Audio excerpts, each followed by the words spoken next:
You're watching Euro Football Daily, and here are this week's biggest transfer headlines from across the continent. With the window reopening in less than a week, we've got some juicy gossip for you this Boxing Day, so crack open the celebrations and get stuck in.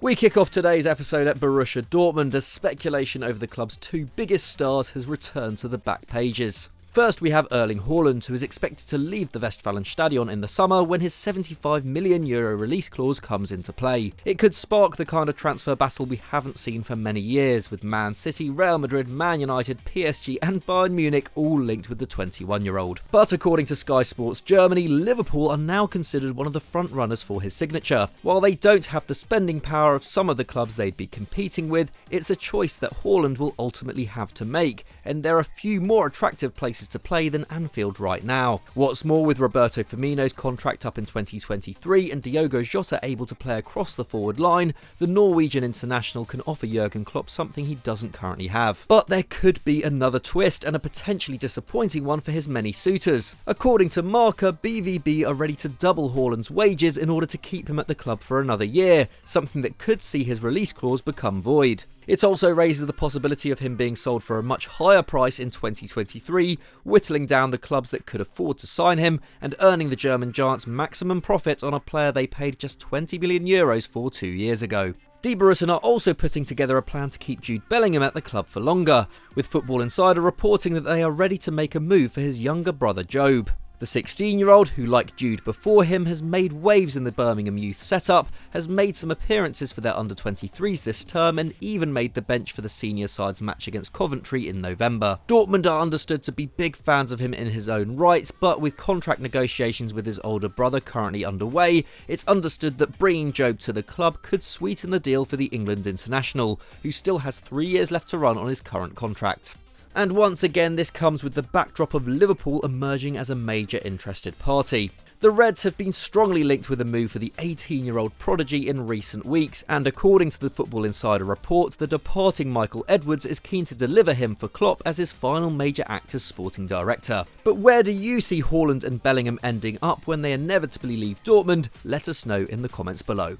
We cross the border into France now as Lille star Jonathan David is continuing to attract interest from Europe's top clubs. Arsenal, whose search for a new centre-forward has been well documented in recent weeks, are the club most prominently linked with his signature, and he would likely come at a better price than Fiorentina's Dusan Vlahovic. But they could face competition in the form of Real Madrid. According to Marca, Los Blancos are ready to enter the race for the Canadian striker, who sits top of the Liga and scoring charts going into the new year, and has also scored 7 in World Cup qualifying to put his country in a great position to make the tournament for the first time since their only appearance in 1986. Carlo Ancelotti is apparently keen to reinforce his forward line for next season, although where David would fit in an attack that already features Benzema and most probably Kylian Mbappe is another matter. The 21-year-old's agent has been very open about his situation, revealing this week that he will almost definitely be leaving Lille at the end of the season, as well as the player's preferred destinations, the Premier League and La Liga. But he also suggested that if an offer from PSG comes in, that they would consider it too. With a contract running until 2025 and with the Football Observatory valuing him at over €50 million, it will still take a decent offer to get him out of Lille. And there's no doubt we will be seeing him linked with a host of other clubs over the next few months. It was once very rare to see South American stars move straight from their home country to the Premier League, with Portugal, Spain and Italy usually providing up-and-coming players from the continent their first stepping stone in European football. But since the UK's exit from the European Union, one of the upsides for English clubs is that it is now easier for players from South America's very best sides to gain a work permit in Britain. And River Plate star Julian Alvarez could be one of the first big names to make use of these new regulations. The attacker, who can play on the right but mainly featured at centre forward in the season just past, turned heads with his exceptional output at the Monumental, hitting 18 goals and 6 assists in 21 appearances to far Los Millonarios to a 37th league title and finished the campaign as the division's top scorer. He also made his international debut for Argentina at the Copa America and now has 4 caps to his name. And according according to reports in Argentina, Man United manager Ralf Rangnick is pushing for the club to sign the 21-year-old in January, with Anthony Martial speaking to the coach this week about his desire to find a new club once the transfer window reopens, and Edinson Cavani also linked with a number of different destinations. A space could be about to open up in the United front line. And given Alvarez's release clause stands at just $20 million, there's no doubt the English club would be able to afford him. But while various journalists in Argentina are suggesting that contact has already been made between the two clubs, unless a January move to Old Trafford is a real possibility for the youngster,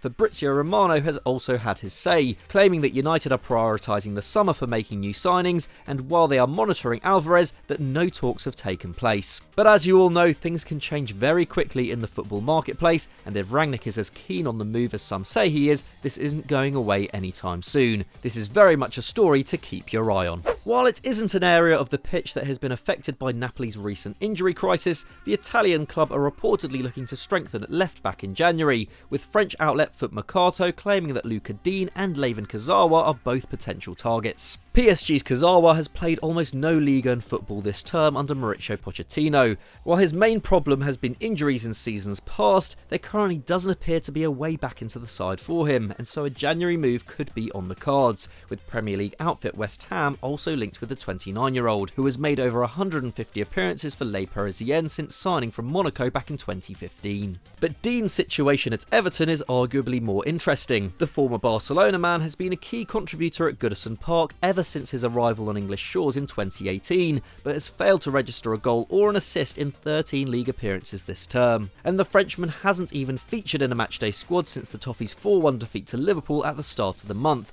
following an alleged falling out with manager Rafa Benitez. Having been dropped for 2 games, the 28-year-old pulled out of last Thursday's draw with Chelsea citing illness, with Foot Mercato claiming his relationship with Benitez has reached a point of no return. The extent to which this is true remains to be seen, but given that Benitez seemingly has more control over transfers since the departure of Marcel Brands as director of football, if he wants to sell Dean, then there's a big chance that it will happen. It would be a big shame for the fan favourite, who signed a contract extension as recently as February, but he would be an excellent addition to Luciano Spalletti's squad in Naples. But can you see this move happening? Let us know down below.